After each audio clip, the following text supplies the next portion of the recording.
আসসালামু আলাইকুম ক্লাস 6 সকলে ভালো আছো আশা করছি। আজকে আমি আলোচনা করব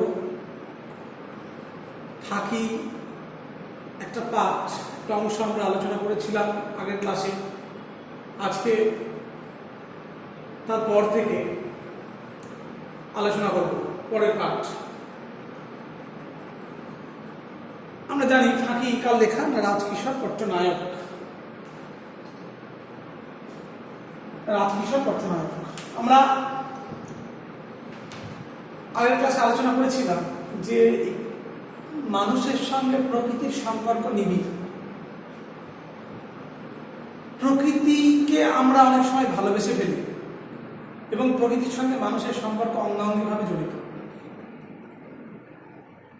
কিন্তু অনেক সময় দেখা যায় যে প্রকৃতি যা কিছু যার প্রতি আমাদের ভালো লাগা বোধ জন্মায়, তো যাকে আমরা ভালোবাসি সে যখন হঠাৎ করে আমাদের জীবন থেকে বিচ্ছিন্ন হয়ে পড়ে, তখন আমাদের মধ্যে কষ্ট বোধ জন্মায়, আমাদের কষ্ট হয়, আমাদের পীড়িত করে, আমাদের বেদনাদায়ক অনুভূতি আমাদের হৃদয়ে সঞ্চার করে। ঠিক তেমনি ফাঁকি গল্পের একটি আম গাছকে কেন্দ্র করে গড়ে ওঠা গল্পের যে পটভূমি এবং আম গাছ কিভাবে একটি বাড়ির পরিচয় বাহক হয়ে দাঁড়িয়েছে সেটা আমরা আলোচনা করেছিলাম। আমরা প্রথমে আলোচনা করেছিলাম যে গোপাল এবং গোপালের বাবার কথোপকথনের মধ্য দিয়ে গল্প শুরু হয়েছে এবং সেখানে দেখেছিলাম যে 800 টাকা গুণ্ঠধরে জমি কিনে গোপাল এবং গোপালের বাবার যে কথোপকথনটা শুরু হয়েছিল সেটা আলোচনা করেছিলাম যে গোপালের বাবা বলেছিল যে মরুভূমির মতো জায়গা, পাথরের মতো শক্ত মাটি, তাই এখানে বাড়ি করবার কোনো মানে হয় না। তিনি অর্থাৎ গোপালের বাবা কি করতে চেয়েছিলেন না আম গাছ পুঁততে অর্থাৎ রোপণ করতে চেয়েছিলেন। প্রসঙ্গক্রমে কলমে যে কলম করা হয়, সেই কলম সে আমি আগের ক্লাসে কলম কি ব্যাখ্যা করেছিলাম, কিভাবে কলম করা হয়। সে কলমি গাছের কথা এসেছে। একটি বিশেষ প্রজাতির গাছ থেকে সমজাতীয় আরেকটি গাছ তৈরির বিশেষ প্রচলিত পদ্ধতি হল কলম। সেই কলম গাছ বিডিবাটির বাগানে তিনি রোপণ করেছেন, তিনি জানিয়েছেন। এই যে আম গাছ রোপণ করতে চান গোপালের বাবা, অন্যদিকে গোপাল কি চান না বাগান করতে। এইভাবে গল্পের প্লট ধীরে ধীরে এগিয়েছে। আমরা দেখেছিলাম সেখানে যে এরপরে আম গাছ এসেছিল, গন্ডাস্টেক পাতা নিয়ে এক হাত মতো একটি আম গাছের চারা সেটা এসেছিল। আমরা আরো আলোচনা করেছিলাম যে কিভাবে গাছটা কোথায় পোঁতা হবে। গোপাল চাইছিল মাঝখানে, কিন্তু গোপালের বাবা চাইছিল রাস্তার ধারে। তো গোপাল কি বলেছিল না রাস্তার ধারে লাগালে একটা ঝগড়া সৃষ্টি হতে পারে, কোদল হতে পারে, ঝগড়া হতে পারে, ছেলেরা উৎপাত করতে পারে। তাই গোপাল চেয়েছিল যে মাঝখানে গাছটা লাগবে। তো ইতিমধ্যে বাপ আর ছেলের মিলে ঝগড়া শুরু হয়, কথোপকথন, এবং ছেলে সোজা গিয়ে নালিশ করে কোথায় না মায়ের কাছে। সব থেকে বেশি যেটা আশ্চর্যজনক যে ছেলের পক্ষ নিয়ে মা এবং বাবা পারস্পরিক ঝগড়াতে লিপ্ত হয়ে যায়।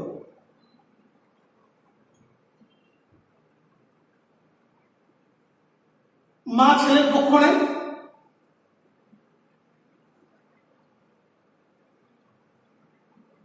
বাপ কি করতে চায় মানে গোপালের বাবা কি করে না গোপালের বাবা চাচ্ছেন যে তার জমি তিনি যা ইচ্ছা তাই করতে পারেন। আমরা আলোচনা করেছি। তো যাই হোক, অনেক ঝগড়ার পর যেহেতু মা ছেলের পক্ষ নিয়েছে, তাই অনেক পারস্পরিক ঝগড়ার মধ্য দিয়ে গাছ দুহাত সরতে বাধ্য হয়েছিল। এবং আস্তে আস্তে আমরা দেখেছিলাম যে কিভাবে গাছটি একটি মানে গোপালদের পরিবারের সদস্য হয়ে দাঁড়িয়েছে এবং তার পরিবারের পরিচয় বাহক হয়ে দাঁড়িয়েছে। গোপালকে যদি কেউ জিজ্ঞাসা করে পরবর্তীকালে যে আপনার বাড়ি কোথায়, গোপাল সঙ্গে সঙ্গে সেই গাছের গাছকে মিশিয়ে ঠিকানা দিয়ে দেয়, তাই তো? তো আমরা আলোচনা করেছিলাম যে গাছ কিভাবে একটা গোপালদের বাড়ির পরিবারের পরিচয় বাহক হয়ে দাঁড়িয়েছিল, সেটা আমি আলোচনা করেছিলাম। আজকে আমি তারপর থেকে আলোচনা করবো। দেখো সকল টেক্সট।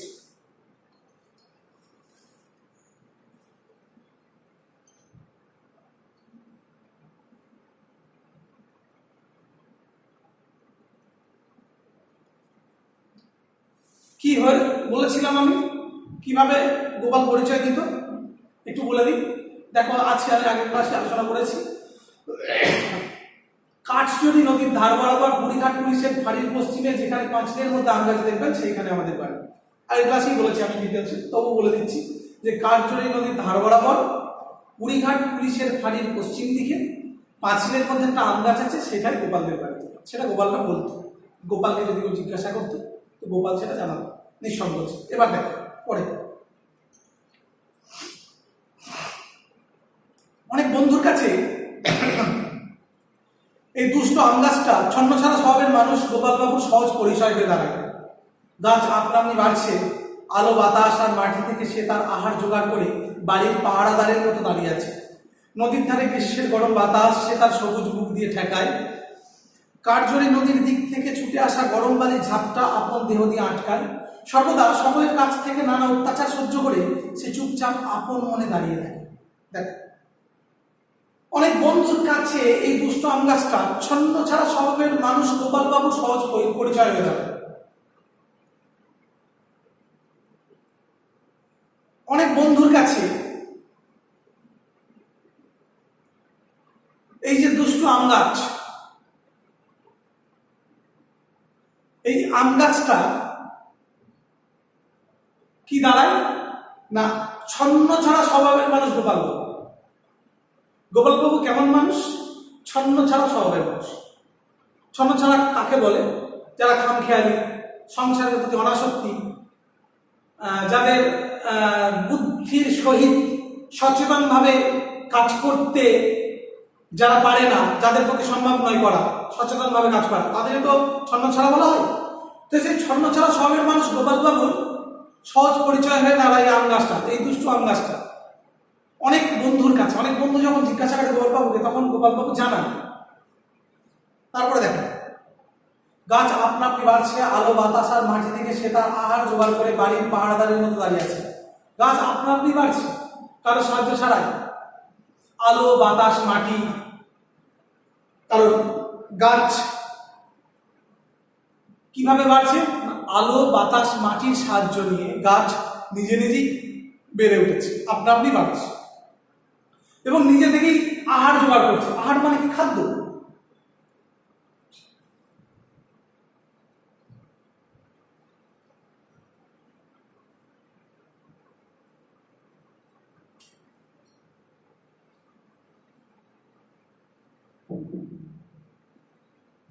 আহার মানে খাদ্য। তো আলো বাতাস আর মাটি থেকে সে আপনা আপনি খাদ্য জোগাড় করে বাড়ির পুরো প্রহরী হয়ে দাঁড়িয়েছে, পাহারাদার হয়ে দাঁড়িয়েছে। নদীর ধারে গ্রীষ্মকালের গরম বাতাস যখন এদিকে বয়, তখন এই আম গাছটা তার সবুজ বুক দিয়ে ঠেকায়। আর কি করে না, কাঠজড়ি নদী পেয়েছি আমরা, সেই কাঠজড়ি নদীর দিক থেকে ছুটে আসা গরম বালির ঝাপটা আপন দেহ দিয়ে আটকায়। কাঠজড়ি নদীর দিক থেকে, কাঠজড়ি নদী, সেই নদীর দিক থেকে ছুটে আসা যে গরম বালির ঝাপটা, সেই আম গাছটা কি করে? গরম বালির ঝাপটা আম গাছটা তার দেহ দিয়ে আটকায়। তার মানে গোপালদের বাড়ির এক নিরাপদ প্রহরী, পাহারাদারে আম গাছ, তাই তো? সর্বদা সকলের কাছ থেকে নানা অত্যাচার সহ্য করে সে চুপচাপ আপন মনে দাঁড়িয়ে থাকে। সবসময় সকলের কাছ থেকে অনেক অত্যাচার সহ্য করতে হয় আম গাছটাকে, কিন্তু তারপরেও সে চুপচাপ আপন মনে নিজের খেয়াল খুশিতে দাঁড়িয়ে থাকে এই গাছটি। গোপাল তার বন্ধুদের এনে সেই আম গাছের তলায় বসায়, সবাই তারিফ করে, বলে এমনি জায়গায় এমনি আম গাছ তলায় বসে যত ইচ্ছা বই লেখা যায়। গোপাল খুশি হয়ে বলে, এটা আমাদের পোষা গাছ, তাই এত সুন্দর হয়েছে। গাছ লাগানোর ইতিহাস গোপালের আর মনে ছিল না। গোপাল তার বন্ধুদের নিয়ে আম গাছের তলায় বসায়। অনেক বন্ধু বান্ধব এই আম গাছের তলায় বিশ্রাম নেয় এবং এত নিরাপদ আশ্রয় যে বাধ্য হয়ে তার বন্ধু বান্ধবরা তারিফ করে। তারিফ মানে হচ্ছে প্রশংসা।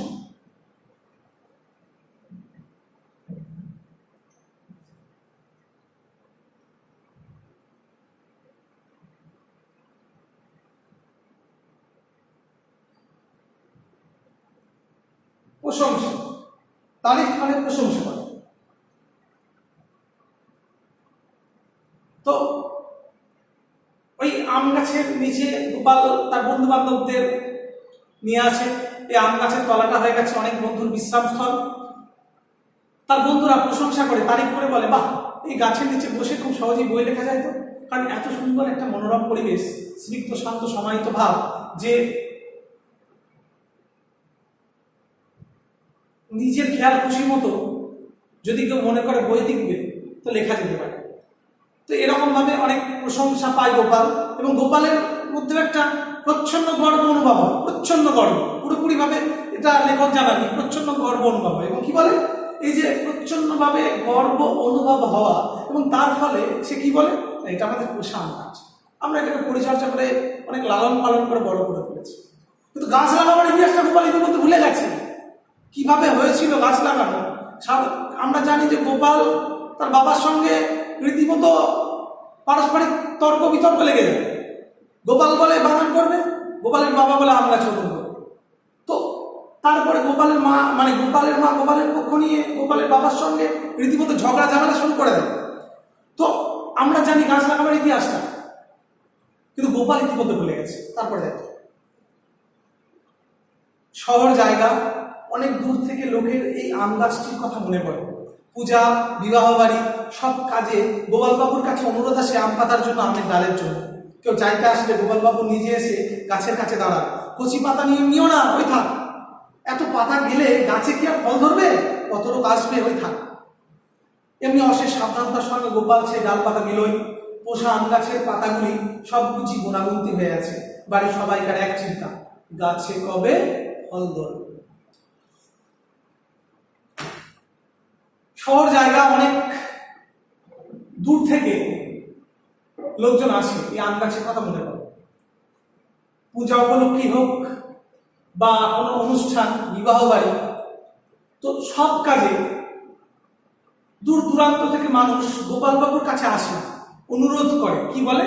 আম পাতার জন্য, দুটো আম পাতা পাওয়া যাবে, কিংবা আমের ডালের জন্য। কেউ আমের ডাল চাইতে আসে, কেউ আম পাতা চাইতে আসে। কেউ চাইতে এসে কেউ যদি চাইতে আসে, তখন গোপালবাবু কি করে, নিজে গাছের কাছে এসে দাঁড়ান। দেখি বলেন, আরে কচি পাতা নিও না, ওগুলো কচি, ওগুলো থাক, ওই পাতা নিও না, ওই থাক। এত পাতা গেলে গাছে কি আর ফল ধরবে? কত লোক আসবে, ওই থাক, ওই থাক, আরো অনেক লোক আসবে। কচি পাতা নিও না, এত পাতা নিলে গাছে ফল ধরবে না মশাই, তো এত পাতা নিচ্ছেন কেন? আরো তো লোক আসবে, ওই থাক। এই বলতো গোপাল, গাছের কাছে নিজে এসে দাঁড়াতো। মানে এক সময় যে গাছ লাগানোর ক্ষেত্রে গোপালের আপত্তি ছিল, আজ সেই গোপাল প্রচ্ছন্নভাবে মনে মনে গর্ব অনুভব করছে। এমনকি সে নিজে তদারকি করছে গাছের কাছে এসে। প্রকৃতি এমন, প্রকৃতির প্রতি আমরা যতই অবহেলা করি না কেন প্রকৃতিকে, প্রকৃতি আমাদের কখনো ফিরিয়ে দেয় না। প্রকৃতি আমাদের সব থেকে বড় বন্ধু, আমাদের কাছের বন্ধু। এই জন্যই রবীন্দ্রনাথ বলেছিলেন, দাও ফিরে সে অরণ্য, লহে নগর। রবীন্দ্রনাথ নগর চান না, অরণ্য চান। আমাদেরও হয়তো সেটাই প্রত্যাশিত। তারপরে দেখ,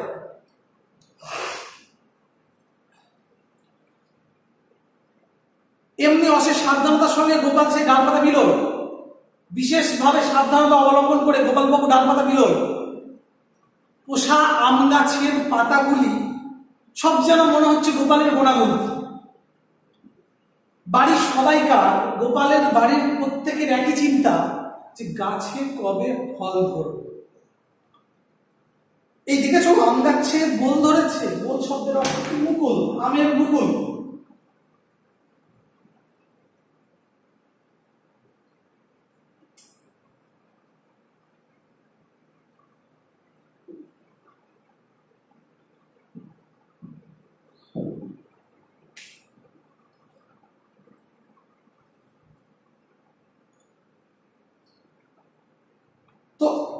আমের মুকুল, ঠিক আছে, গোল মানে মুকুল, আমের মুকুল,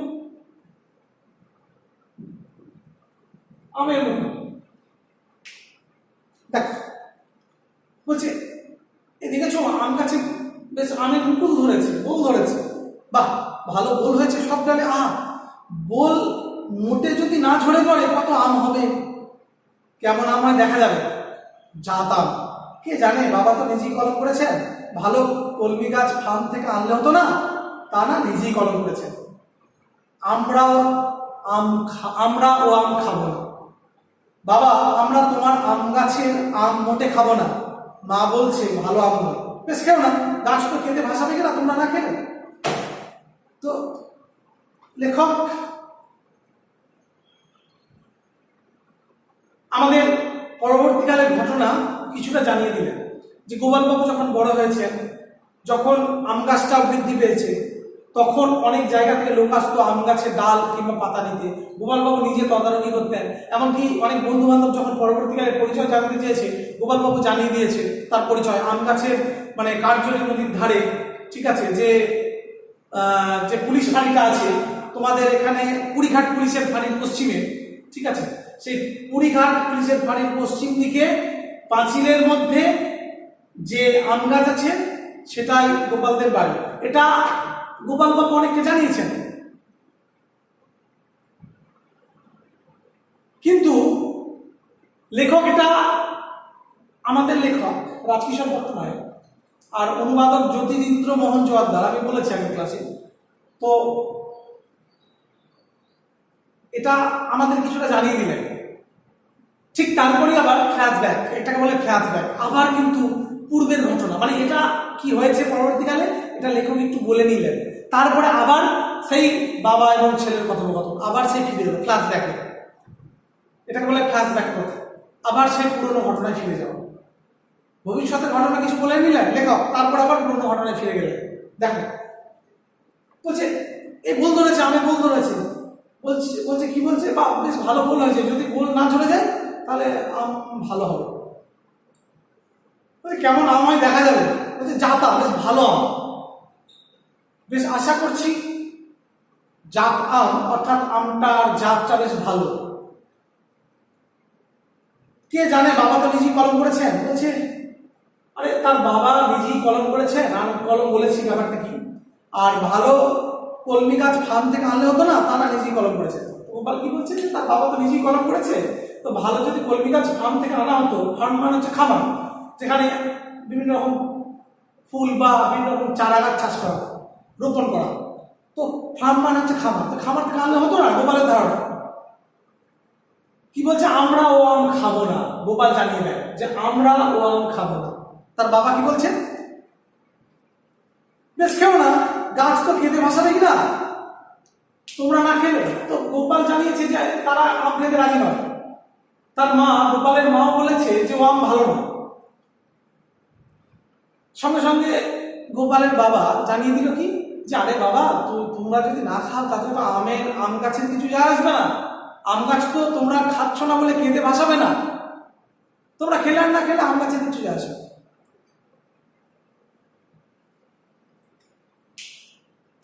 কিন্তু সকালে সকলের মুখে উদ্বেগ, কুয়াশা হয়েছে, আমের বোল ঝরে যাবে, এই দেখো বাতাসে মটর দানার মতো বোল ঝরে ঝরে পড়ছে, আগুন লাগানো পিঁপড়েগুলো সব খেয়ে ফেলবে, আচ্ছা করে ডিডিটি দেবো, পিঁপড়ে মরে যাবে, আরে আম হয়েছে। বলছে কিন্তু সকালে সকলের মুখে উদ্বেগ, একটু উত্তেজনা ভাব, কুয়াশা হয়েছে, সকলের মস্তিষ্কে চিন্তা গ্রাস করেছে যে যদি আমের বোল ঝরে যায়। এই দেখো বাতাসে মটর দানার মতো বোল ঝরে ঝরে পড়েছে, মটর ছোট ছোট যে মটর দানার মতো বোল মানে হচ্ছে আমের মুকুলগুলো ঝরে ঝরে পড়েছে। আগুন লাগালে পিঁপড়েগুলো সব খেয়ে ফেলবে, আগুন লাগালে পিঁপড়েগুলো মানে রেগে গিয়ে যেমন বলে না যে আগুন লাগালে পিঁপড়েগুলো, অর্থাৎ এরাই গাছটাকে শেষ করে ফেলছে, পিঁপড়েগুলো সব খেয়ে ফেললো রে, আগুন লাগালে পিঁপড়েগুলো সব খেয়ে ফেললো গাছটাকে, সব শেষ করে দিল। তো এটা ক্রুদ্ধ স্বর, রেগে যাওয়া কণ্ঠস্বর, আগুন লাগালে পিঁপড়েগুলো সব খেয়ে ফেললো রে, সব খেয়ে ফেললো। বলছে আচ্ছা করে ডিডিটি দেবো, পিঁপড়ে মরে যাবে। বলছে আচ্ছা করে ডিডিটি দেবো, ডিডিটি মানে কি? মানে হচ্ছে কীটনাশক।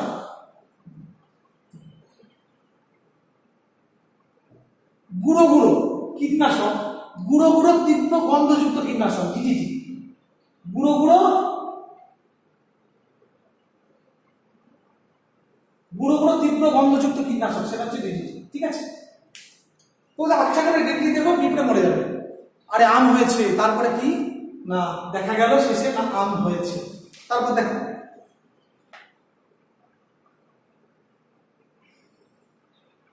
বাড়ি শুধু সকলে মিলে গুনতে আরম্ভ করে, অনেকবার গোনা হয়।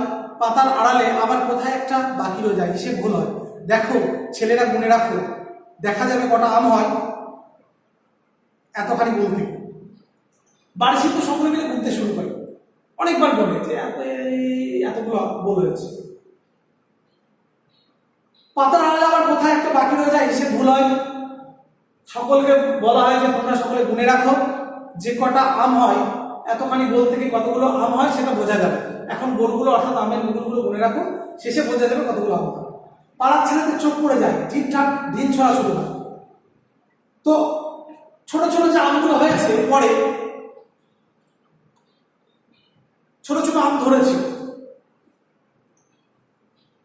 যে ছোট ছোট আমের গোল অর্থাৎ মুকুলগুলো থেকে যে ছোট ছোট আম ধরেছিল, সকলকে বলা হয় যে তোমরা সকলে গুনে রাখো যে এর থেকে কতগুলো আম। পাতার আড়ালে কোনো কোনো ছোট্ট ছোট্ট একদম বোল ধরে ছিল, সেখান থেকে সামান্য ছোট্ট আম, মুকুল ধরেছিল সেখান থেকে সামান্য ছোট্ট আম, সেটা দেখা যায়নি, হয়তো অদৃশ্য থেকে গেছে, চোখের আড়ালে থেকে গেছে। তো সকলে মিলে সকলকে গুনতে বলা হয়, এবং এখান থেকে পরবর্তীকালে কটা আম থাকে, অবশিষ্ট থাকে, সেটা বোঝা যাবে। তো পাড়ার ছেলেদের চোখ পড়ে যায়, ছোট ছোট বোল থেকে যে ছোট ছোট আম ধরেছে, ওর মধ্যেই কিন্তু ঢিল ছড়া শুরু হয়, ঢিপঢাপ ঢিল ছড়া শুরু হয়। কি বলছি দেখো, তারপরে এই নজরের ওই ছেলেগুলোর উপরে। আম হলে কেউ তো খাবে, দুপুরে নজর রাখা এক কাজ হলো। প্রত্যেকটি আম এক একটি অমূল্য সম্পদ। পাকলেও আমের উপরটা সবুজ রয়েছে, ভিতরকার রং বলতে না হলেও গেরিমাটি রং দেখাচ্ছে, টক না হলে মিষ্টি নয়। সবাই এক এক থালি খেয়ে তারিফ করে, বাড়ির হাঁদা ছেলেকে সবাই যেমন আদর করে গায়ে হাত দেয়। তো সকলকে নজর রাখতে বলা হয় ছেলেগুলোর উপর, যাতে করে যে ছোট ছোট আমগুলো ধরেছে সেগুলো যাতে না পড়ে যায়। আর আম হলে কেউ তো খাবে, এটা তো স্বাভাবিক। দুপুরের দিকে নজর রাখা একটা বিশেষ কাজ। আর প্রত্যেকটা আম মনে হচ্ছে একটা অমূল্য সম্পদ। পাকলেও আমের ওপরটা কি হয়, সবুজ। আর ভিতরকার রং কেমন, বলতে না হলেও গেরুয়া রঙের, গেরুয়া মাটির যে রং সেটা দেখা গেছে, খুব একটা বলতে নয়, কিন্তু গেরুয়া মাটির রং ওপরটা, ভিতরকার রংটা। পাকলেও আমের ওপরটা সবুজ, ভালো করে বোঝো। আমের যে উপরের রংটা সেটা সবুজ, কিন্তু আমের যে ভিতরের রংটা সেটা হচ্ছে গেরুয়া মাটির রং। আমের উপরের রংটা খুব না পাকলেও মানে ধরো বোঝা যাচ্ছে কি যে আমের উপরটা সবুজ, মানে যখন ধরো গাছের আম ধরেছে এবং আমটা ধরো পেকে গেছে, পাকার পরেও কিন্তু আমের যে বাহ্যিক দিকটা, বহি আবরণ, বাইরের দিকটা কিন্তু সবুজ, ভিতরের দিকটা কি না, ভিতরের দিকটা হচ্ছে গেরুয়া রঙের, মানে গেরুয়া মাটির যে রং সেই বর্ণের। টক না হলেও মিষ্টি নয়। কি বলছে যে হ্যাঁ টক নয়, কিন্তু আমার খুব একটা মিষ্টিও নয়। সবাই এক এক থালি খায়, আর ফ্রিতে খেলে সবাই তো তারিফ করবি, সবাই তো প্রশংসা করবে। অনেক ছেলেদের নিয়ে যদি গোপাল এসে বসায় গাছের নিচে এবং ফ্রিতে যদি এক থালি করে আম দেওয়া হয়, সকলে ভিতর থেকে চাইছে না প্রশংসা করতে, যেহেতু টক নাই আবার খুব একটা মিষ্টিও নয়, কিন্তু তারপরেও তারা প্রশংসা করে। ঠিক যেমনভাবে বাড়ির হাঁদা ছেলেকে আদর করে বাড়ির সবাই গায়ে হাত ধরে। হাঁদা মানে বোকা ছেলে, মূর্খ ছেলে, যার বুদ্ধি অত্যন্ত প্রখর নয়, বোকা মূর্খ ছেলে। মূর্খ ছেলেকে অনেকে আদর করে বাবা ঠিক আছে বাবা আদরে হাত ধোলায়, ঠিক তেমনি ভাবি অনেক ছেলে যেহেতু ফ্রিতে খেতে পাচ্ছে আমের ফালি, তাই ভিতর থেকে প্রশংসা আসছে না, বাইরে থেকে হ্যাঁ ঠিক আছে ভালো ভালো আম ভালো, এরকম। তারপরে দেখো আমাদের আম টুনটুনি দিয়ে পারবো, দেখে শুনে পারলে নিচে পড়ে তেঁতলে যাবে না। বাড়ির সবাই মিলে খুব সাবধানে আম পারি। আরে দেখেছো ভালো করে দেখো, কাঠবিড়ালি আর বাদুরের ছুটে নেয় না কোনো আম। আমরা এতজনে মিলে আম পারলাম, তবু রোজ কাক বাদুর কাঠবিড়ালি এটো পড়া আম পড়ছে কোথেকে কে জানে, পিঁপড়েও মরেনি। আধ খাওয়া আম ঠিক লেগে আছে। এত যত্ন করে যে কয়টা আম ঘরে তোলা হয় তার গোনাগুতি 2-4টি করে বিরানো হয় আত্মীয় স্বজন বন্ধু বান্ধবদের, বাড়ির সকলের সঙ্গে একেবারে মিলেমিশে গিয়ে আম গাছটি পরিবারের একজনের মতো হয়ে উঠেছে, কেবল তার নাম দেওয়া হয়নি এই যা। তো তাদের সব আম খুনটুনি দিয়ে পাড়ায়। খুনটুনি মানে কি? খুনটুনি মানে হচ্ছে নিরাপদে আমটাকে পাড়ার জন্য জালের যে দণ্ড, জালটা থাকে না, নিরাপদে আমটাকে পাড়ার জন্য উপরে যে জালটা থাকে এবং জালের যে দণ্ড, সেটা হচ্ছে খুনটুনি। তো গোপাল কি যাবে, তাদের নাম খুনটুনি দিয়ে পাড়া হবে। দেখে শুনে পারলে নিচে পড়ে থেতলে যাতে না যায় দেখে শুনে পারতে হবে, এই জন্য খুনটুনি দিয়ে পাড়া হচ্ছে, নিরাপদে পাড়া হচ্ছে। বাড়ির সবাই মিলে খুব সাবধানে আম পাড়ে। তো অনেক কাঠবিড়ালি, ইতিমধ্যে অনেক কাঠবিড়ালি বাদুরের চোখে রায় না, সকলে মিলে আম পাড়ছে, তারপরেও কিন্তু কাঠবিড়ালি, বাদুর, কাক, তো এদের এই টোকরা আম কোথা থেকে নিচে থেকে পড়ছে। এমনকি পিঁপড়েও মরেনি। আধ খাওয়া আম, সেই পিঁপড়েগুলো সে আধ খাওয়া আমের ভিতর কি করছে, ঘোরাঘুরি করছে, আমে ঠিক লেগে আছে। এত যত্ন করে যে কটা আম ঘরে তোলা হলো তার মধ্যে 2-4টে করে বিলানো হয় তাদের পরিবারের আত্মীয় স্বজন, রিলেটিভ যারা আছে তাদের জন্য। গ্রাম এলাকাতে দেখা যায়, তোমরা দেখেছো সেটা, বন্ধু বান্ধব, বাড়ির সকলের সঙ্গে একেবারে মিলেমিশে গেছে আম গাছটি। এবং দেখা গেল কি, পরিবারের এক অন্যতম সদস্যের ভূমিকা পালন করছে আম গাছ। কেবল শুধুমাত্র তার নাম দেওয়া হয়নি এই যে আম গাছ, আম গাছ, কিন্তু পরিবারের এক অন্যতম সদস্য হয়ে দাঁড়িয়েছে আম গাছ। এরপরে দেখো,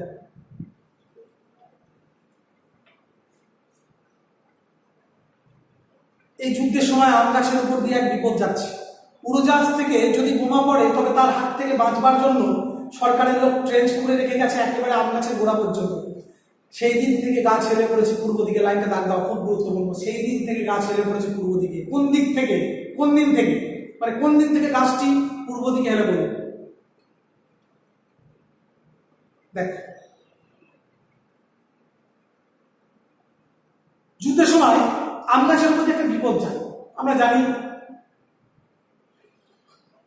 অনেক সময় যুদ্ধ হয়, যুদ্ধ হয়েছে, সাম্রাজ্যবাদী শক্তি তার স্বার্থ চরিতার্থ করবার প্রয়াসে যুদ্ধ লাগায়। তো সেই ঠিক যুদ্ধের সময় আম গাছের মধ্যে একটা বড় বিপদ যায়। উড়োজাহাজ থেকে যদি শত্রুপক্ষ বোমা ফেলে তাহলে অনেক মানুষের ক্ষতি হতে পারে। এই ভেবে সরকার কি করলো না, সরকার ওই আম গাছের নিচে দিয়ে একটা ট্রেঞ্চ, ট্রেঞ্চ মানে গর্ত, ট্রেঞ্চ, ট্রেঞ্চ মানে গর্ত বা সুড়ঙ্গ।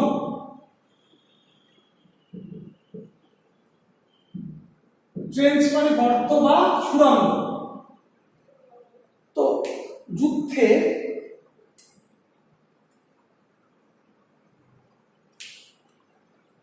যাতে শত্রুপক্ষের বোমা যদি খোলা জায়গায় পড়ে তাহলে অনেক মানুষের বিপদ ঘটতে পারে। এই জন্য সরকার কি করলো না, আম গাছের নিচে একটা গর্ত করলো, সুড়ঙ্গ করলো, যাতে করে শত্রুপক্ষ যখন বোমা ফেলবে ওই গর্তের ভিতরে ঢুকে যায় এবং অনেক মানুষ বেঁচে যায়। কিন্তু এমনই হতভাগা কপাল যে ওই আম গাছের নিচেতেই ট্রেঞ্চ অর্থাৎ গর্ত বা সুড়ঙ্গ খোঁড়া হয়েছিল। আর ঠিক সেই দিন থেকেই গাছ হেলে পড়েছিল পূর্ব দিকে। ঠিক সেই দিন থেকে গাছ, যেদিন থেকে সরকার পক্ষ কি করলো, আম গাছের নিচে শত্রুপক্ষের বোমা যাতে গর্তের ভিতরে পড়ে যায়, যাতে সাধারণ মানুষের কোনো ক্ষতি না হয়, এবং সরকার পক্ষ যেদিন আম গাছের ভিতরে ট্রেঞ্চ করে, আম গাছের নিচে মানে আম গাছের কাছে নিচে যে ট্রেঞ্চটা করেছিল, যে গর্ত বা সুড়ঙ্গ করেছিল, ঠিক সেই দিন থেকেই গাছ একটুখানি হেলে গেল পূর্ব দিকে, দুর্বল হয়ে গেল গাছ। দেখো তারপরে একেবারে আম গাছের গোড়া পর্যন্ত এই ট্রেঞ্চ করেছিল, নিচে আম গাছের নিচে একদম গোড়া পর্যন্ত ট্রেঞ্চ করেছিল, গর্ত করেছিল সরকার পক্ষ। যতই ঠেকো দেওয়া যাক সিধে হচ্ছে না, এবং যতই ঠেস দেওয়া যাক যাতে গাছটা না পড়ে তার জন্য যতই একটা অবলম্বন স্বরূপ ঠেকো দেওয়া যাক, গাছ কিন্তু সোজা হয়। কি করা যায়? শিশুকালে টাইফয়েড হলে ছেলে যেমন চিরদিন রুগ্ন থেকে যায়, তেমনি বোমা তো বললো না, ট্রেঞ্চ করে আম গাছটাকে কমজোর করে দিয়ে গেল। বলছে কি করা যায়? লেখক একটু উপমাটা দেয় যে বাচ্চা অবস্থায় শিশুকালে যখন টাইফয়েড মানে হচ্ছে জীবাণুঘটিত যে জ্বর টাইফয়েড, তো শিশুকালে যদি টাইফয়েড হয় এবং টাইফয়েড জ্বর হওয়ার ফলে শিশুকালে যে টাইফয়েড জ্বরটা হয়েছিল তার ফলে সারা জীবন যেমন রুগ্ন থেকে যায়, শিশুর ঠিকঠাক বৃদ্ধি হয় না, ঠিক তেমনি ভাবে বোমা তো পড়লই না, ট্রেঞ্চ করে আম গাছটি কমজোর হয়ে গেল। ট্রেঞ্চ করে আম গাছটাকে কি করা হয় না, কমজোর করে দেওয়া হলো। ট্রেঞ্চ মানে গর্ত সুড়ঙ্গ। খোড়া মানুষের হাতে যেমন লাঠি দেওয়া হয়, হেলে পড়া আম গাছকে একটা পেয়ারা গাছের দু ফ্যাকড়া শক্ত ডাল দিয়ে তেমনি ঠেকে দেওয়া হয়েছে। খোড়া, যে মানুষ চলতে পারে না, খোড়া মানুষের হাতে যেমন একটা কি হয়, লাঠি দেওয়া হয় যাতে সে লাঠিকে অবলম্বন করে এগিয়ে যেতে পারে, ঠিক তেমনি ওই হেলে পড়া আম গাছকে একটা পেয়ারা গাছের দুভাগে বিভক্ত শক্ত ডাল, সেই শক্ত ডাল দিয়ে দুভাগে বিভক্ত, দু ফ্যাকড়া, দুভাগে বিভক্ত, দুভাগে মানে দুই ভাগে বিভক্ত বা দুই ভাগে বিভাজন হয়ে গেছে যে পেয়ারা গাছের শক্ত ডাল দিয়ে তেমনি ঠেকে দেওয়া হয়েছে, ঠেস দেওয়া হয়েছে, যাতে করে আম গাছটা হেলে না পড়ে যায়। পিঁপড়ে কাঠবিড়ালি সেই দিক দিয়ে আরেকটি পথ খুলে গাছের উপর যাওয়া আসা করছে। তো দু ফ্যাকড়া বা দুই দিকে বিভক্ত মানে পেয়ারা গাছের ডাল দিয়ে যে ঠেকো দেওয়া হলো, ঠেস দেওয়া হলো শক্ত ডাল দিয়ে, যাতে করে গাছটা না পড়ে যায়। এর ফলে আর একটা বিপদ দেখা দিল, কি না পিঁপড়ে কাঠবিড়ালি ওই পথ দিয়ে যাওয়া আসা করছে। তারপরে কি করতে পারে, পিঁপড়ে কাঠবিড়ালি ওই পথ দিয়ে সহজেই যাওয়া আসা করার ফলে তারা ফোকর করতে পারে, গর্ত করতে পারে, খুব সহজেই ফোকর করতে পারে গাছে। তার ফলে গাছ কি হবে, আরো দুর্বল হয়ে পড়বে। তো লোক এলে গেলে তার গায়ে সাইকেল ঠেসান দেয়। তারপর আবার একটা বিপদ, যখন কোনো লোক আসে তাদের ঠেসান দেওয়ার জায়গা যেন আম গাছে, সাইকেল এসে ঠেসান দিয়ে দিল আম গাছে। বুঝেছো সবাই? তো দেখো আজকে এই পর্যন্ত থাক। এরপরে আমরা এক ট্র্যাজিক পরিণতি আম গাছের, সেটা আমরা আলোচনা করব এবং আমাদের মন ভারাক্রান্ত হবে, আমাদের মন দুঃখে নিমজ্জিত হবে, আমাদের কষ্ট হবে আম গাছের পরিণতি দেখে এবং কিভাবে অবহেলায় এই গাছটি পড়ে যাচ্ছে। তার ফলে আম গাছের যে ট্র্যাজিক পরিণতি, যে আম গাছ একসময় গোপালদের পরিবারের অন্যতম সদস্য হয়ে দাঁড়িয়েছিল, কিন্তু একসময় দেখা যাবে গাছটা পড়ে যাবে। তার ফলে যে কি কষ্ট হতে পারে আমাদের ভিতরে, আমাদের মন ভারাক্রান্ত হয়ে উঠবে, সেটাই আমরা পরের ক্লাসে আলোচনা করব। এবং এই যে ফাঁকি দিয়ে চলে যাওয়া, আমরা যাকে ভালোবাসি এবং হঠাৎ করে দেখবে আমরা যে প্রকৃতির যে কোনো কিছুকে ভালোবাসি এবং যখন সেটা চলে যায় আমাদের মনে হয় আমাদের ফাঁকি দিয়ে চলে যায়। তো গল্পের নাম কেন ফাঁকি সেটা বলবো, শেষে আমি আলোচনা করবো। এবং পুরোটাই দেখতে পাচ্ছি যে একটা গাছকে নিয়ে, প্রকৃতিকে ভালোবাসা এবং তার ফলে প্রকৃতির সঙ্গে বিচ্ছিন্ন হয়ে যাওয়ার পর যে বিপদ, যে এক ট্র্যাজিক পরিণতি, যে কষ্ট আমাদের হৃদয়ে সঞ্চার হয়, তারই আলেখ্য হচ্ছে ফাঁকি গল্প। ঠিক আছে, আজকে আমি এখানে ক্লাস শেষ করছি। সকলে ভালো থাকবো। পরের ক্লাস ইনশাল্লাহ আর একটা ক্লাস লাগবে, তাহলে ফাঁকি গল্পটা শেষ হয়ে যাবে।